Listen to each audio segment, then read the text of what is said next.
اللہ علیہ وسلم سے پہلے اپنے جانوروں کو جو ذبح کر دیں. یہ چیز جو ہے اللہ تعالیٰ کو سخت ناگوار لگی اور اللہ نے جو اس آیت کو نازل فرمایا کہ حضور صلی اللہ علیہ وسلم سے پہلے جو ہے ان لوگوں کا قربانی کرنا. قربانی کے اندر جو ہے کیا چیز ضروری ہے؟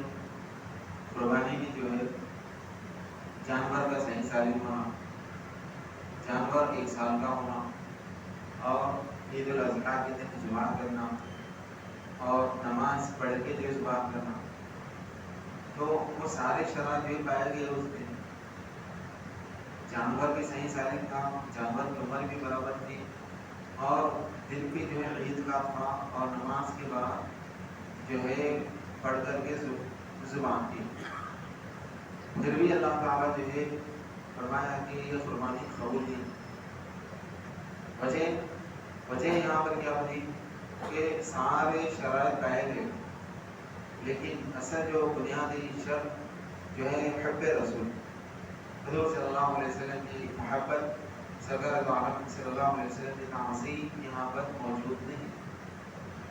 حضور کے کیے بغیر تم کیسا ہو؟ حضور کی اطاعت کے بغیر تم کیسا کر سکتے؟ اسی لیے بزرگان دین بیان فرماتے ہیں کہ بغیر اطاعت مصطفیٰ کے اطاعت خدا اللہ کو پسند نہیں. سنت رسول حضور صلی اللہ علیہ وسلم کی اطاعت یہ بھی جو ہے ہمارے لیے ضروری. بغیر اس کے اگر ہم جو ہے براہ راست اللہ سے جو ہے ملنا چاہیں گے، اللہ کو خوش کرنا چاہیں گے، اللہ کو راضی کرنا چاہیں گے، تو دیکھیں کہ ہرگز اللہ اس کو قبول نہیں کرتا. آج جو ہے اہل سنت والجماعت اور دیگر جماعتوں میں جو فرق ہے، ایک باریک سا، ایک رقیق سا بنیادی فرق جو ہے. دنیا یہ سمجھتے ہیں کہ یہ فاتحہ دیتے، یہ نہیں دیتے، یہ سلام پڑھتے، یہ نہیں پڑھتے، یہ جو ہے نذر و نیاز کرتے ہیں، یہ لوگ نہیں کرتے. یہ ایسا جو ہے ان کے اندر فرق ہے کر کے سمجھتے ہیں. نہیں، یہ اگر ایسا سمجھتے ہیں تو غلط ہے. ہم بھی نہیں بولتے کہ ہمیشہ فاتحہ ہو، ہم بھی یہ نہیں بولتے کہ سال کے 12 مہینے 11ویں 12ویں کرتے رہا ہو. پھر بنیادی فرق کیا ہے دیگر جماعتوں میں اور ہمارے اندر؟ بنیادی فرق یہ ہے کہ ہم جو ہے ہر کام، ہر عبادت اطاعت مصطفیٰ کے تحت ہونا چاہیے. حضور کو چھوڑ کر کے اگر ہم اللہ کو راضی کرنا چاہیں گے تو اللہ تعالیٰ ہرگز جو ہے وہ عبادت کو قبول نہیں کرتا. ہماری ہر عبادت میں ہم حضور کو شامل کرنا، ہر عبادت میں ہم حضور کو شامل کرنا. کوئی ایسی عبادت نہیں ہے جس کے اندر جو حضور کو شامل نہ کیا جائے. کیا حضور کو شامل کرنے سے شرک ہوتا ہے؟ کیا وہ ہرگز نہیں ہوتا، ہرگز نہیں ہوتا. خود اللہ کو یہ بات پسند ہے کہ تمہارا میری عبادت کرنا جو تحت اطاعت رسول ہو، نہ کہ رسول کو چھوڑ کر. اب دیکھیے کہ نماز کو اگر ہم دیکھ لیتے ہیں، نماز کے اندر سب سے پہلے جو ہم اقام کر کے دونوں ہاتھ کہاں پر اٹھا کر کے جو ہے ناک نیچے باندھ دیتے. اب اس کے اندر جو ہے لوگ کیسا بولتے ہیں کہ بھائی ضروری ہے کیا، ضروری ہے کیا، ضروری ہے کیا. یعنی ایسا دکھتا ان کے کہنے سے کہ یہ ضروری باتوں پر ہی عمل کرنا چاہ رہے ہیں، جو چیز ضروری نہیں ہے اس کو چھوڑ دینا چاہ رہے ہیں. میں ضروری بتاؤں، جو ضروری کام ہے وہ بتاؤ، جو ضروری پہلے وہ بتاؤ. ٹھیک ہے بھائی، اگر ضروری باتیں اگر ہم دیکھ لیتے ہیں تو نماز کو ہم لے لیں گے. نماز میں ضروری کیا ہے؟ نماز کے اندر ہی لے لو آپ، نماز میں ضروری کیا ہے. اگر ہم نماز میں ضروری کیا ہے اس کو اگر ہم دیکھیں گے تو اب اللہ کر کے دونوں ہاتھ کانوں کو اٹھا کر کے نام کے نیچے باندھ لیتے ہیں. اب یہ اس کے اندر 3 کام ہوئے، ایک اللہ اکبر بولنا، ایک دونوں ہاتھ کانوں کو اٹھانا، اور ایک اس پہ لا کر کے نام کے نیچے باندھ دینا. ابھی 3 کاموں میں ضروری کیا ہے؟ ضروری کون سا کام ہے؟ تو آپ کو بتا دوں میں اس کے اندر ضروری صرف ایک ہی کام ہے، وہ ہے اپنی زبان سے اللہ اکبر بولنا. ضروری اس کے اندر کیا ہے؟ زبان سے اللہ اکبر بولنا. نہ ہاتھ اٹھانا ضروری ہے اور نہ یہ نام کے نیچے لا کے باندھنا ضروری ہے. یہ ہاتھ اٹھانا بھی سنت ہے اور یہ نام کے نیچے باندھنا بھی سنت ہے. اب اگر اس کو چھوڑ دو، اب آپ بول رہے ہیں نا بھائی ہم آپ کو جو ضروری کیا چیز ہے وہ بتاؤ، دوسری چیزوں کی جو ہم کو ضرورت نہیں ہے تو ٹھیک ہے ضروری آپ لے لو. آپ جب پھر اگر آپ کو ضروری وہاں صرف ضروری چیزیں آپ کو چاہیے تو پھر جب آپ نماز کرتا پڑھنا بس ایسے چل کر اللہ اکبر کے رکھ لینا. خیر ہو پھر ایسا نہ کرو تو آپ ایسا ہاتھ مت باندھ لو کیونکہ یہ ضروری نہیں. ایسا ہاتھ باندھنا ضروری نہیں. پھر ہاتھ لگے ڈرو پھر آپ خود دیکھو گے آپ نماز پڑھ رہے ہیں یا جو ہے مذاق کر رہے ہیں آپ کو سمجھ نہیں آئے. لوگ دیکھ کے بولیں گے بھی نہیں آپ ایسے ٹھہرے ہوئے رہے خیر تو الحمدللہ رب العالمین الرحمن الرحیم سے پڑھ لیتے ہیں سورہ فاتحہ کی تلاوت کریں آپ ٹھیک ہے. اب اس کے اندر قرآن کو لے لیتے ہیں ضروری کیا ہے ضروری بتا دوں آپ کو. اب ہم اس کے اندر کیا پڑھ رہے ہیں پورے سورہ فاتحہ پڑھتے ہیں اور اس کے اندر ہم سبھی سورہ پڑھتے ہیں. اب آپ کو چاہیے صاحب ضروری نا تو سن لیجیے اس کے اندر ضروری کتنا ہے معلوم الحمدللہ رب العالمین ختم. یہ ضروری اتنا پڑھ لیے ضروری ہو گیا. اس کے بعد جو ہے نا الرحمن الرحیم مالک یوم الدین یہ پورا جو ہے انسان چیزیں تھوڑی دیر کے لیے اگر یہ پورے نہیں پڑھے تو واجب چھوٹ جائے گا لیکن نماز ہو جاتی اگر سے سہو کر لیتا یا پھر اس کے لیے تیار نہیں کا کیونکہ پورا سورہ فاتحہ کا پڑھنا اور اس کے بعد ضمن سورہ کا پڑھنا یہ سنت ہے. کیا کر دیا نہیں ہونا آپ کو جو ضروری چیزیں ہونا جو چیز ضروری ہے وہ بتاؤ جو چیز ضروری نہیں ہو مت بتاؤ کر کے آپ لوگوں سے بولتے ہیں ٹھیک ہے وہی کر لو گے. ضروری کام جو ہے وہ کرو پھر آپ سورہ فاتحہ بھی پورا مت پڑھو ضمن سورہ بھی مت پڑھو. اب اس کے بعد پھر کیا ہے آپ اللہ اکبر کر کے رکوع میں جائیں رکوع میں جائیں جا کے کیا کریں سبحان ربی العظیم کر کے 3 مرتبہ پڑھو. اب اس کے اندر ضروری کیا ہے اس میں ضروری کیا ہے صرف رکوع کرنا ضروری ہے یعنی جھکنا ضروری ہے. اب وہ جھکتے وقت اللہ اکبر بول کے نہیں بولنا اللہ اکبر بولنا یہ ضروری نہیں یہ سنت ہے صاحب یہ سنت یہ فرض نہیں ہے یہ سنت ہے. پھر کیا کرتے آپ ضروری چھوڑنا پڑے نا پھر آپ ربی کیا اللہ اکبر بولنے کے چھوڑ دیتے کیا رکوع میں چلے گئے جھکنے کے بعد سبحان ربی العظیم 3 مرتبہ پڑھ رہے ہیں یہ ضروری ہے کیا نماز میں نہیں پڑھے تو نہیں چلتا چلتا.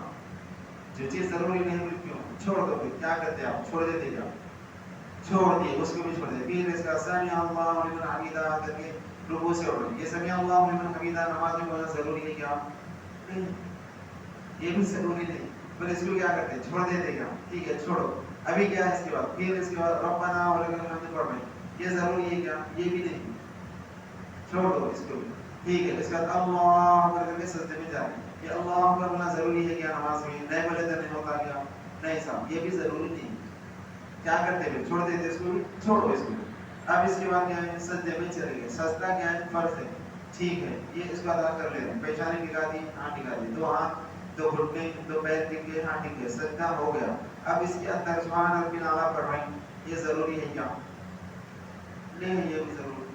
اب کیا کرتے اس کو بھی نہیں پڑھتے ٹھیک ہے چھوڑ دو. اب ضروری ہونا پڑے نا جیسا سوال کرتے سلام پڑھنا ضروری ہے کیا فاتحہ دینا ضروری ہے کیا 11ویں کرنا ضروری ہے کیا. اب یہ ضروری ضروری ضروری بولے تو اب اس کے اندر کہ ہر جگہ پھر آپ دیکھتے جاؤ اور نماز میں کئی ایسی چیزیں ہیں جو ضروری نہیں ہے کیا کرتے چھوڑ دیتے ٹھیک ہے چھوڑ دو. چھوڑنے کے بعد یہ ساری چھوڑ کے یہ ساری چیزیں چھوڑ کے پھر آپ تصور کرو آپ نماز کی نماز کیسی رہتی ہے آپ اور نماز آپ کی کیسی رہتی ہے آپ خود تصور کرو.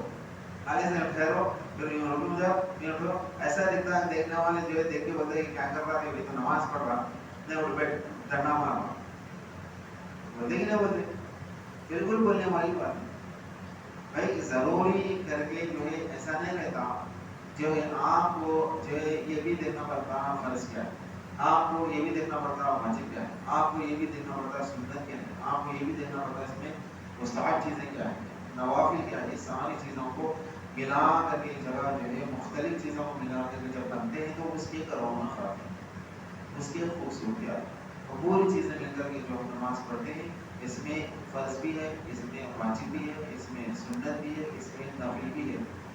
اب یہ پوری چیزیں مل کر کے ہم نماز پڑھ رہے ہیں تو بالکل یہ جہالت ہے جو ضروری ضروری کر جو بولتے ہیں آپ سب بولنا بھی جہالت ہے. اب دیکھیے اگر جو ضروری کی بات جب آتی ہے تو صحابہ کرام جو چیزیں ضروری تھے سب کر لی. جانور برابر تھا عمر اس کی برابر تھی دن عید کا دن تھا ٹائم نماز کے بعد کا ٹائم تھا سارے شرائط پائے گئے. یا دعا نہیں پڑے تھے کیا دعا بھی پڑھے، بالکل بسم اللہ اللہ اکبر بول کے صبح نہیں کرے دے گا، برابر بسم اللہ اللہ اکبر بولے، یا پورے رگے نہیں کٹے دے گا، برابر پورے رگے کٹے. پھر کیا بات ہے جب سارے شرائط پائے جانے کے بعد بھی اللہ فرما رہا بھی نہیں، تمہاری قربانی قبول نہیں. کیوں؟ وجہ کیا ہے؟ بس وجہ صرف یہی ہے کہ میرے حبیب کی قربانی نہیں ہوئی تو تم کیسا پڑھو؟ کدھر آ رہے تم؟ نبی کو چھوڑ کر کے میرے پاس کیسا آ رہے؟ کدھر سے راستہ بن گیا؟ کدھر سے؟ کیسا؟ ڈائریکٹ کیسا؟ بغیر وسیلے مصطفیٰ کے کیا سمجھے تم؟ اللہ کا دربار ہے؟ نہیں، کوئی جو دیوان خانہ ہے بادشاہ، کیا سمجھ کر کے آپ یہ چل رہے؟ عزیزان میرے اسلام، یاد رکھنا حضور کو چھوڑ کر کے کوئی خدا تک نہیں پہنچ سکتا. ہاں پہنچے گا تو شیطان تک پہنچے گا، لیکن خدا تک ہرگز پہنچ ہی نہیں سکتا، اور اللہ اس کو قبول بھی نہیں کرتا. اللہ یہی فرماتا ہے کہ میرے حبیب صلی اللہ علیہ وسلم کے تحت آؤ. اگر آپ جو ہے کتنی نمازیں پڑھ رہے ہیں صبح سے لے کر کے شام تک، کتنی نمازیں پڑھ سکتے؟ بولے 5 نمازیں.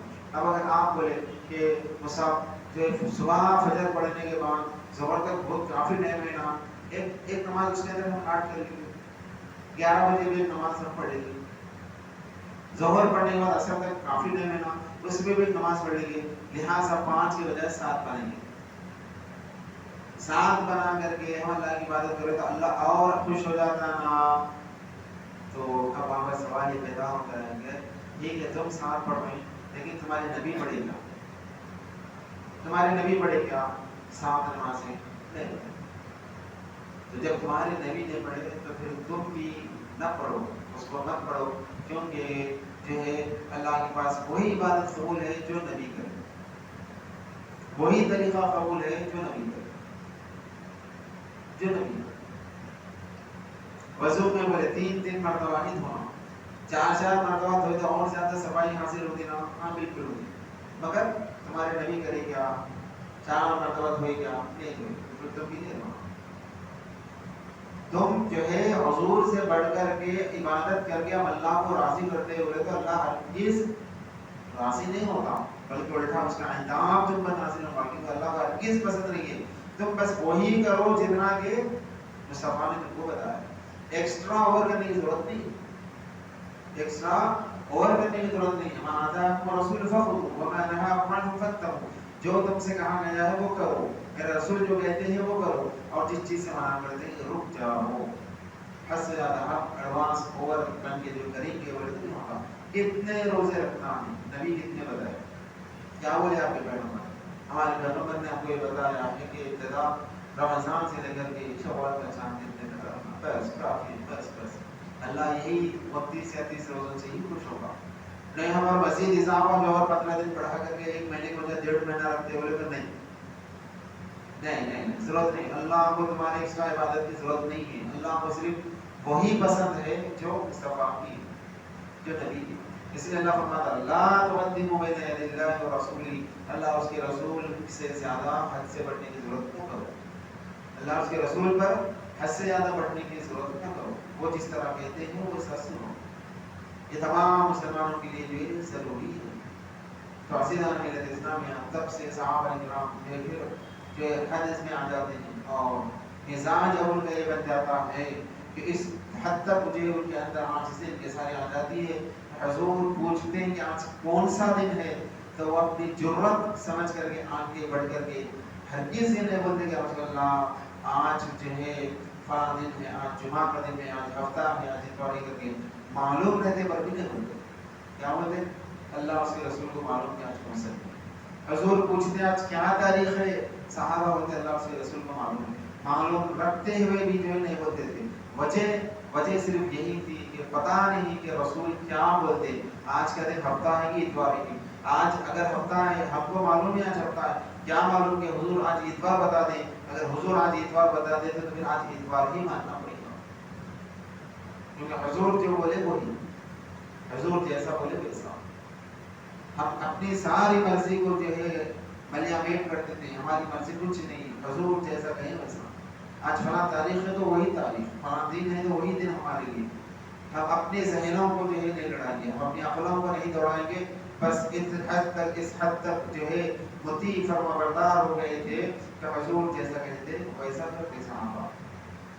اسی لیے اللہ تعالیٰ نے جو ہے ایک کسوٹی بنایا، ایک جو ہے ایک جو معیار بنایا. اللہ تعالیٰ فرمایا کہ فَإِنْ آمَنُوا بِمِثْلِ مَا آمَنْتُم بِهِ فَقَدِ اهْتَدَوْا. اب رہتی دنیا تک سارے مسلمانوں کو اللہ نے پیغام دیا، فرمایا کہ اے مسلمانوں سنو، جس طرح یہ صحابہ ایمان لائے اس طرح تم ایمان لاؤ گے، تم لوگ ایمان لاؤ گے تو تب جا کر کے تم ہدایت یافتہ بنو گے. فَقَدِ اهْتَدَوْا، پھر تم ہدایت یافتہ بنو گے. یہ معیار بنایا گیا، یہ کسوٹی جو ہے بنائی گئی ہے کہ اس میں پورا اترنا. صحابہ کا جیسا ایمان تھا اس طریقے کا ہمارا ایمان ہونا. تو ہرگز یاد رکھیے کہ کوئی عبادت طریقے مصطفیٰ کے بغیر ہم اللہ کو جو ہے راضی کرنا چاہیں گے، حضور کو معذور رکھ کر کے ہم اللہ کو براہ راست خوش کرنا چاہیں گے تو اللہ تعالیٰ ہرگز ہرگز ہرگز خوش نہیں ہوگا. ہرگز اللہ تعالیٰ خوش نہیں ہوگا، ہرگز خوش نہیں ہوگا. لوگ جیسا جو ذہن بناتے جا رہے ہیں، جو فرض ہے وہ کر لو، جو فرض ہے وہ کر لو، جو ضروری ہے وہ کر لو، ضروری ہے وہ کر لو، جو سنت ہے چھوڑ دو. حق تو یہ ہو گئی لوگوں کی کہ صرف فرض نماز پڑھ لیتے چلے جاتے، بولے باقی نماز نہیں ضرورت نہیں. بغیر ٹوپی کی جو نماز پڑھ رہے ہیں، ٹوپی لگانا ضروری ہے کیا پوچھتا ہوں؟ پوچھتا ہی نہیں پوچھتا. اب اس کو ضروری ہوا، اب ٹوپی ضروری نہیں ہے بھائی، ٹھیک ہے ضروری نہیں ہے تو چھوڑ دو. کیوں بغیر ٹوپی کے ننگے سر آ کر کے نماز پڑھتا ہوں؟ اب اس کو ضروری ہونا. اب ٹوپی جو سنت ہے، رسول کی سنت ہے، حضور صلی اللہ علیہ وسلم ہمیشہ اپنی زندگی ساری جو ہے ٹوپی لگاتے اور اس پر عمامہ باندھا کرتے تھے. حضور اپنے سر مبارک پر عمامہ سجایا کرتے تھے. ایسی تھی حضور کی زندگی اور اس کے اندر ٹوپی لگایا کرتے تھے. حضور ایک مقام میں بتاتے ہیں کہ کافر اور مسلمان کے درمیان یہ فرق ہے کہ مسلمان عمامے کے نیچے ٹوپی باندھتا ہے اور کافر عمامے کے نیچے ٹوپی نہیں پہنتا. تو ٹوپی مسلمان کی جو پہچان بتائی گئی ہے. اور آج کا مسلمان یہ پوچھتا ہے ضروری ہے کیا؟ کہاں سے سیکھ رہے ہیں؟ کس حساب سے دین سیکھ رہے ہیں؟ اللہ جو ہے فرمائے عزیزان ملت اسلامیہ، اللہ نے اعلان فرما دیا کہ طریقے مصطفیٰ کو چھوڑ کے، حضور کو چھوڑ کر کے تم براہ راست ڈائریکٹ میری بارگاہ میں آنا چاہتے ہو اور مجھے راضی کرنا چاہتے ہو تو ہرگز میں تم سے راضی نہیں ہوں گا، نہیں ہوں گا اور بالکل بھی یہ نہیں ہوتا. اگر حضور کو معصوم کر کے کوئی بندہ بھی اللہ کو راضی کرنا چاہے تو اللہ تعالیٰ ہرگز راضی نہیں ہوگا. ہر ایک کو جو حضور کے وسیلے کی، حضور کی شفاعت کی، حضور کی ریکمنڈ کی جو ہر ایک کو ضرورت پڑی. بے نیاز نہیں ہو سکتے آپ محمد صلی اللہ علیہ وسلم سے، بے نیاز نہیں ہو سکتے. ہم کو محمد سے کوئی واسطہ نہیں، ہم کو محمد سے کوئی غرض نہیں، ہم کو محمد سے کوئی کام نہیں ہے. اگر آپ اس طرح کا ذہن بنتے ہیں تو سن لو، خدا بھی اعلان کرتا ہے کہ تم سے بھی مجھے کوئی غرض نہیں، تم سے بھی مجھے کوئی واسطہ نہیں. کیونکہ لہٰذا اللہ نے اتنا قریب رکھا اپنے حبیب کو، اتنا قریب رکھا کہ اپنے نام کے ساتھ اللہ نے حضور کا نام رکھ دیا، لا الہ الا اللہ محمد رسول اللہ. اللہ کے بعد محمد کا نام آتا ہے. اتنی قربیت ہے عزیزان ملت اسلامیہ. بس حضور کو حضور سمجھ کر کے حضور کی تعظیم کرو، ان کا احترام کرو، ان کی محبت سینے میں بٹھاؤ. اور آپ نے جس طریقے سے عبادت کرنے کا ہم کو حکم دیا ہے اس طریقے سے اللہ کی عبادت کرنے کی کوشش کرو. اب یہ ہو گیا اللہ کی اطاعت میں حضور کو چھوڑ کر کے جانا نہیں ہے. پھر اس کے بعد آگے اللہ تعالیٰ فرماتا ہے لا ترفعوا اصواتکم، اپنی آواز کو بھی بلند نہیں کرنا. حضور کی بارگاہ میں بیٹھے، حضور کی مجلس میں بیٹھے تو حضور کی خود عادت کریمہ ہوتی تھی تو حضور بالکل آہستہ سے بات فرمایا کرتے تھے. چیخ چیخ کر، چلا چلا کر، بھدی آواز میں حضور گفتگو نہیں کرتے، بالکل میٹھے انداز میں، سہل انداز میں حضور کی گفتگو ہوا کرتی تھی. تو اب جو ہے عرب کے لوگ، وہ بھی دیہاتی، وہ بھی عربی، بدو قسم کے لوگ، ایسے لوگ جب آتے اور جس کو جو سمجھ میں آتا چیخ پکار کرتا، کوئی جو ہے زور زور سے چیختا یا محمد ہمیں یہ بتائیں، یا محمد ہمیں یہ پریشانی ہے، یا محمد ہمارا یہ مسئلہ ہے، اس طرح جو زور زور سے جو کہتے. تو ایک دن اللہ تعالیٰ نے اس آیت کو نازل فرمایا اور فرمایا کہ اے ایمان والو، اے ایمان والو، اپنی آواز کو بلند نہ کرو، چیخو مت. کیا سمجھ رہے ہیں کس کی بات ہے؟ آپ غور تو کرو کہ سرکار مصطفیٰ صلی اللہ علیہ وسلم کے بارگاہ کے آداب اللہ تعالیٰ قرآن مجید میں بیان فرما رہا. عزیزان ملت اسلامیہ، حضور بتانا تھا، حضور نے بتایا. حضور نے بولے کہ میری آواز پہ تم آواز بلند نہیں کرنا، کیونکہ حضور اگر بولتے تو حضور کی بات حدیث بن جاتی تھی، قرآن میں نہیں آتی تھی، قرآن میں نہیں لکھی جاتی تھی، اللہ نے فرمایا اور فرما کر کے رہتی دنیا تک یہ قانون بنا دیا سارے مسلمانوں کے لیے۔ اگر حدیث ہوتی تو آج جس طرح لوگ یہ حدیث ضعیف ہے، یہ موضوع ہے، یہ من گھڑت ہے کر کے نکال کے جس طرح معصوم کر دے رہے، یہ حدیث کو بھی جو ہے ایسی حدیثوں کو بھی معصوم کر دیتے۔ لہٰذا اللہ کو پسند نہیں ہوا، اللہ نے آیتیں نازل فرمائی اور فرمایا کہ نہیں آواز بلند نہیں کرنا، ہرگز نہیں ہونا، بدے ہی آواز بلند نہیں ہونا، خاموشی کے ساتھ، ادب کے ساتھ، احترام کے ساتھ مصطفیٰ کی بارگاہ میں جانا، بڑے ادب کے ساتھ بھی پوچھنا، کیا پوچھنا؟ مسائل پوچھنا۔ اللہ نے پھر ایک جو قید لگا دی، ایک اللہ نے جو ہے پابندی لگا دی، فرمایا کہ جو بھی اذا ناجیتم رسول فقدموا بین یدی نجواکم صدقہ، میرے رسول سے جو بھی بات کرنا چاہتا ہے اس کے لیے لازم کمپلسری یہ ضروری ہے کہ وہ کچھ پیسے خیرات کرنا، حضور سے ملنے آنا ہے، حضور سے بات کرنا ہے تو کچھ پیسے پہلے درہم جو 10 درہم وہاں پر غریبوں کو دینا، اس کے بعد آگے حضور سے ملنا، فیس لگا دی گئی ہے، فیس لگا دی گئی ہے، پہلے فیس بھرو پھر اس کے بعد حضور سے ملاقات کرو۔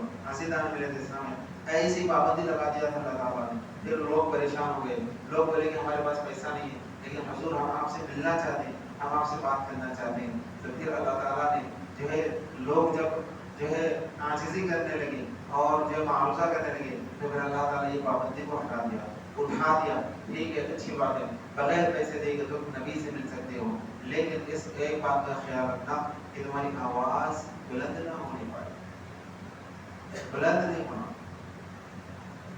ٹھیک ہے، بلند نہیں ہوتی آواز، اگر ہو گئے تو کیا؟ اگر حضور کی آواز میں ہماری آواز بلند ہو جاتی ہے تو کیا؟ نماز پڑھنا ہے بولے نہیں پڑھے تو کیا؟ زکات دینا ہے بولے نہیں دیے تو کیا؟ بولا گیا نماز نہیں پڑھے، کتنی نمازیں نہیں پڑھے؟ سنو، ایک نماز اگر نہیں پڑھیں گے تو 2 کروڑ سال دوزخ میں جلایا جائے گا، ایک روزہ اگر نہیں رکھیں گے تو جو ہے تمہیں جو ہے اس کی تبیش میں تمہیں عذاب میں جو اس کی عوض میں تمہیں عذاب میں جو ڈالا جائے گا۔ زکات نہیں دیے، جتنے زکات تم نے دیے وہی پیسوں کو جو استہ برابر تمہارے گلے میں ڈالا جائے گا۔ ہر ایک عمل یہ کام کرنا ہے، نہیں کرے تو یہ سزا ہے، نہیں کرے تو یہ سزا ہے، ٹھیک ہے۔ اب یہ بھی عمل ہے کہ حضور کی آواز میں تمہاری آواز بلند نہیں ہونا، بلند ہوئے تو کیا؟ اگر آواز بلند ہوئے تو کیا؟ تو دوسرے اعمال میں کیا فرمایا گیا ہے؟ عذاب دیا جائے گا، تمہیں سزا دی جائے گی، لیکن یہاں پر اللہ کیا فرما رہا ہے؟ اگر بلند ہو گئی تو سن لو، اگر تمہاری آواز بلند ہو گئی تو سن لو کہ لَيَحْبَطَنَّ أَعْمَالُكُمْ وَأَنْتُمْ لَا تَشْعُرُونَ، تمہاری ساری نیکیوں کو مٹا کر رکھوں گا۔ اور ایک آواز اگر یہاں بلند کریں گے نبی کی آواز کی، تمہاری زندگی بھر کے نمازوں کو مٹا دوں گا، تمہارے روزوں کو مٹا دوں گا، تمہارے حج و زکات کو مٹا دوں گا، الغرض تمہارے جو اعمال مجھے راضی کرنے کے لیے، میری خوشنودی کے لیے تم کرے تھے نا، نمازیں پڑھے تھے میری رضا کے لیے، روزے رکھے تھے میری رضا کے لیے، جہاد میں نکلے تھے میری رضا کے لیے، اتنے بڑے اعمال جو پہاڑوں کے مانند تمہارے اعمال ہیں، یہ سارے اعمال کو اس گناہ کے عوض میں سب کو میں مٹا دوں گا، پوری نیکیاں مجھے مٹا دیا جائے گا، کوئی نیکی نہیں ہوگی، کوئی نیکی باقی نہیں رہے گی۔ کیوں؟ یہ ایسا گناہ ہے، ایسا گناہ ہے۔ وہ کون سا گناہ ہے؟ جس کے اندر ساری نیکیاں مٹا دی جاتی ہیں، ساری نیکیاں ضائع کر دی جاتی ہیں، ایک ہی گناہ ہے اور وہ گناہ ہے کفر کا گناہ۔ کون سا گناہ ہے؟ کفر کا گناہ۔ انسان جب کفر کرتا ہے، آدمی جب کفر کرتا ہے، اگر زندگی بھر کے سارے اعمال ہے تو سارے اعمال اسے مٹا دیے جاتے ہیں۔ ایک آدمی جس نے 50 سالہ زندگی پایا، 50 سال میں 10 سال کی عمر سے روزے رکھتا رہا، 40 سال تک برابر مسلسل ہر رمضان میں اس نے مکمل روزے رکھے، پوری تراویحیں پڑھی، پوری زندگی بھر کی نمازیں اس نے پڑھی، اور ہر سال اللہ نے اس کو نوازا، تو 40 جو حج کرتا چلا گیا، 40 حج کرتا کر لیا، سمجھے سارے اعمال کرنے کے بعد 50 سال کی عمر میں اس سے کوتاہی ہو گئی، لاپرواہی ہو گئی، اب کفر کر بیٹھا، اس کیا نتیجہ نکلا کہ زندگی بھر کے سارے اعمال، اس کی نمازوں کا کیا، اس کے روزوں کا کیا، تو فرمایا اگر پورے گئے، کیوں؟ کفر کرا، اسلام سے خارج ہو گیا۔ جیسا اسلام سے خارج ہوتا ہے تو سارے اعمال اس کے مٹا دیے جاتے ہیں، ضائع ہو جاتے ہیں۔ اب اس کے بعد پھر جو ہے اس کا دل بھٹکا، پھر وہ نادم ہوا، پھر رویا پلایا اور خوب توبہ کرا، سچے دل سے توبہ کرا، پھر اسلام میں داخل ہوا. اب اسلام میں آیا، اسلام میں آنے کے بعد کیا پیچھے کے اس کے حج واپس آئیں گے، اس کی نمازیں واپس آئیں گے، اس کے روزے واپس آئیں گے، کیا اس کا سلام دیا جائے گا؟ تو بولا گیا کہ نہیں، چلے گئے وہ ختم. کفر کرے تو سارے اعمال کو ضائع کر دیں. پھر اب کیسا اس کا؟ اب یہاں سے پھر نیا شروع دفتر، اب نیا شروع دفتر. اب اس کے پاس جو ہے تھوڑی نمازیں، آج صبح فجر پڑھا اسلام لا کر کے، اور وہ ایک نماز اس کے اعمال لاتے. پھر پہلے کے پورے چلے جاتے کیا؟ ہاں بالکل چلے جاتے. کیوں؟ کفر کرے نا صاحب. کفر کیا چھوٹا گناہ تھوڑی ہے. کفر ارتداد ایسا گناہ ہے کہ ساری نیکیوں کو مٹا دیا جاتا ہے. تو پھر یہاں پر بھی جو فرمایا جا رہا ہے، نبی کی آواز پر اپنی آواز کو بلند کرنا، اللہ فرماتا ہے سارے اعمال کو مٹا دوں گا. تو مطلب گویا کہ نبی کی آواز پر اپنی آواز کو بلند کرنا، گویا کہ یہ بھی کفر. آدمی ایمان سے خارج ہو جاتا ہے.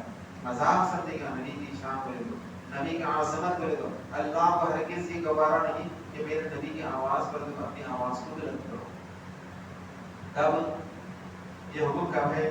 کیا حضور کی زندگی میں تھا؟ کیا نہیں، حضور کی زندگی میں نہیں. حضور کے بعد زندگی میں بھی حکم برقرار ہے.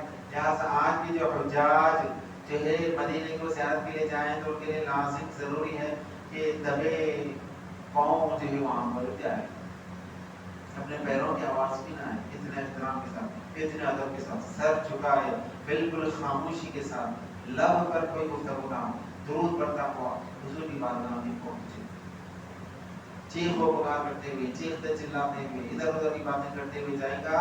آج بھی اس کے سارے اعمال کو ضائع کر دیا جاتا، آج بھی برقرار ہے. وہ خلیفہ منصور ایک بادشاہ تھا، وہ جو ہے مسجد نبوی میں گیا اور وہاں پر سپاہیوں کو بڑی بڑی آوازوں سے یہ کیا وہ کیوں نہیں کرے، یہ کیوں نہیں کرے کر کے وہاں پہنچ کر کے جو ہے آرڈر دے رہا. ایک ممبر ایک سکون سے ایک لگائے خاموشی کے ساتھ ذکر و اذکار مسلوک حضرت سیدنا امام مالک رضی اللہ تعالیٰ بیٹھے ہوئے، جیسے ہی جو ہے ان کے کانوں میں یہ آواز پڑی، کون ہے یہ کر کے خاموش ایک کنکر اٹھاتے ہیں، چھوٹا کنکر اٹھا کر کے بادشاہ کو مارتے ہیں. وقت کا بادشاہ، وقت کا خلیفہ، پتھر لے کے مارے اس کو مسجد نبوی کے اندر، چھوٹا پتھر لے کے مارے. بادشاہ بھی دیکھتا کہ کون ہے، حضرت امام مالک اشارے سے کہتے ہیں خاموش، آواز مجھے پست کر، آواز کو پست کر. ایک وقت کے بادشاہ مجھے ٹوک رہے ہیں. بادشاہ نے پوچھتا ہے کون ہے یہ، جو لوگ بتاتے ہیں یہ امام مالک. سیدنا امام مالک جو وقت کے امام تھے، وہ مدینے کے وہ عالم تھے جن کے بارے میں حضور فرماتے مدینے میں ایسا عالم ہوگا کہ جس سے علم حاصل کرنے کے لیے دنیا کے کونے کونے سے لوگ یہاں مدینے کو آئے. وہ کون تھے؟ امام مالک رضی اللہ تعالیٰ عنہ. بادشاہ سے بتایا جاتا ہے کہ امام مالک ہے تو بادشاہ ڈر جاتا، فوراً جو دو سامنے ادب طے کر کے حضرت کے سامنے جا کر بیٹھ جاتا. حضرت غصہ جو ہوئی معاف کرنا. تو حضرت اس سے فرماتے ہیں اے بادشاہ کیا تو قرآن نہیں پڑھتا؟ بادشاہ بولا کہ ہاں میں پڑھتا ہوں. تو امام مالک جو اس سے پوچھتے ہیں کہ کیا تم نے سورہ حجرات نہیں پڑھی، کیا اس میں تم نے یہ آیت نہیں پڑھی یا ایھا الذین آمنوا لا ترفعوا اصواتکم فوق صوت النبی، کہ نبی کی بارگاہ میں اپنی آواز کو بلند نہ کرو، نہیں پڑھے؟ تو بادشاہ سے ہاں میں پڑھا. پھر کیا سمجھ کر تم اپنی آواز کو بلند کر رہے ہو؟ بادشاہ فرماتا ہے گستاخی ہوئی حضرت، گستاخی ہوئی، میں توبہ کرتا ہوں. پھر اس کے بعد بادشاہ ادب سے پوچھتا ہے کہ حضرت اب میں دعا کرنا، اب میں دعا کرنا چاہتا ہوں کہ کدھر چہرہ کروں، چہرہ میں قبلے کی طرف کروں یا مصطفیٰ کے روزے کی طرف کروں؟ حسیدان ملت اسلامیہ قربان جائے. آج دنیا اس کش میں مبتلا ہے. آج دنیا یہ کہتی ہے قبلے کی طرف رخ کرو، قبلے کی طرف رخ کرو. واقعی قبلے کی طرف رخ کرنا ہے، لیکن قبلے کا قبلہ، کعبے کا کعبہ جو ہمارے سرکار دو عالم صلی اللہ علیہ وسلم کی ذات بابرکت ہے، جب اس بارگاہ میں پہنچے تو وہاں پر کیا ہونا چاہیے؟ تو حضرت فرماتے ہیں کہ اے بادشاہ سن کہ یہ جو ذات محمدی ہے، یہ جو مصطفیٰ کی ذات ہے، یہ تمہارے باپ آدم، تمہارے والد آدم کا وسیلہ ہے، یہ تمہارا بھی وسیلہ ہے، ہمارے والد آدم کا بھی وسیلہ رہے. بھلا تو ان سے کیسے چہرہ پھیر سکتا، کیسا پھیرتا چہرہ ان سے؟ تو ان کے طرف رخ کر کے اپنی دعائیں مانگ، ان کے وسیلے سے تیری دعائیں قبول ہوتی ہیں۔ عزیزان میرے اسلام ہے، یہ پاک مصطفیٰ کے آداب جو ہے ان کو سکھائے گئے ہیں کہ جو ہے ہر مسلمان کو جو ہے اپنی زندگی عام اپنی سانس کے لیے ملحوظ رکھنا ہے۔ عشق مصطفیٰ نہیں ہے، محبت مصطفیٰ نہیں ہے تو پھر اس کا ایمان کامل نہیں ہے، نہیں ہے۔ حضور فرماتے ہیں مسلمان ہی نہیں، مسلمان ہی نہیں ہے جس کے پاس میری محبت اس کے ماں باپ، اس کے والدین، اس کے بچے، اس کے اولاد سے زیادہ نہ ہو جائے ہے۔ ہر مسلمان اس کا کر سکے کیا ہے محبت کا پیغام، کیا ہے تیری محبت کی معیار، کتنی محبت کرتا ہے تو حضور سے، اپنے بچوں سے کتنی محبت کرتا ہے، اپنے ماں باپ سے کتنی محبت کرتا ہے، اور اپنے رسول سے کتنی محبت کرتا ہے۔ ذرا امتحان لیتا رہا اپنا، ذرا اپنے اندر جھانک کے دیکھ لے کہ کیا ہے تیرا مثال، کہاں تک تو نے اپنے آپ کو تیار کیا ہے۔ عزیزان میرے اسلامیہ، حضور فرماتے ہیں کہ اس حد تک تم اپنے آپ کو تیار کرو کہ تمہارے پاس میری محبت دنیا بھر کی ساری جہاں سے زیادہ ہونی چاہیے۔ عزیزان میرے اسلامیہ، یہ آداب جو ہے قرآن مجید کے اندر بیان فرمائے گئے، قربان جائے صحابہ کے جو ہے طرز عمل پر۔ ایک صحابہ رسول حضرت ثابت بن اشعث رضی اللہ تعالیٰ، جیسے یہ آیت نازل ہوتی گھر میں جا کے بیٹھ جاتے، بڑے قریبی صحابی تھے، نہیں آتے حضور کو سے کیا بات ہے کہ یہ دکھائی نہیں دے رہے، ان کے گھر والے جو پڑوسی تھے کہ یا رسول اللہ وہ گھر میں ہی رہتے ہیں، کیا بیمار ہے؟ بولے نہیں بیمار تو نہیں ہے، ٹھیک ہے میں آج جا کر معلوم کرتا ہوں تو وجہ کیا ہے نہیں آنے کی۔ وہ گھر پہنچتے ہیں، پوچھتے ہیں کہ کیا بات ہے اے ثابت آپ نہیں آ رہے ہیں، حضور کی بارگاہ میں حاضر نہیں ہو رہے ہیں، تو کہنے لگتے ہیں کہ میں ذرا اونچا سنتا ہوں، مجھے کم سنائی دیتا ہے، جس کی وجہ سے میں زور سے آواز کرتا ہوں، زور سے بات کرتا ہوں، جب میں گفتگو کرتا ہوں تو فطری طور پہ میری آواز بلند نکلتی ہے، کہیں ایسا نہ ہو کہ حضور کی آواز پر میری آواز بلند ہو جائے اور میرے عمل صحیح ہو جائے، اس لیے میں ڈرتا ہوں حضور کی بارگاہ میں آنے سے۔ عزیزان میرے اسلام، حضور کو جا کر کے پوچھا، بتایا گیا کہ رسول اللہ ان کا یہ حال ہے، یہ مجبوری ہے، تو حضور فرماتے ہیں فطری طور پہ جن کی آواز بلند ہے ان لوگوں کے لیے معافی کا اعلان کر دیا گیا، وہ لوگوں سے کوئی پکڑ نہیں ہے۔ حضرت ابوبکر صدیق عاشق رسول سید الاولیاء کا کیا حال ہے، آپ حضور کی بارگاہ میں آ کر کے بیٹھ رہے ہیں تو زبان کے نیچے کنکری رکھ کر کے بیٹھ رہے ہیں۔ پوچھا گیا حضرت یہ کیا ہے، کنکری کیسی؟ بولے پھر کہیں ایسا نہ ہو غفلت میں اگر آواز بلند نکل گئی تو آواز اونچی ہو گئی تو کیا ہوگا پھر ہمارا، لہٰذا کنکر جب زبان چلے تو کنکر چپ کر کے بھی احساس دلاتا رہتا ہے مجھے کہ آواز پست رکھنا ہے۔ عزیزان میرے اسلامیہ، یہ ادب تھا صحابہ کا، یہ مزاج تھا صحابہ کا، اور ہر مسلمان کو یہی مزاج بنانا، اسی میں عافیت ہے، اسی میں کامیابی ہے۔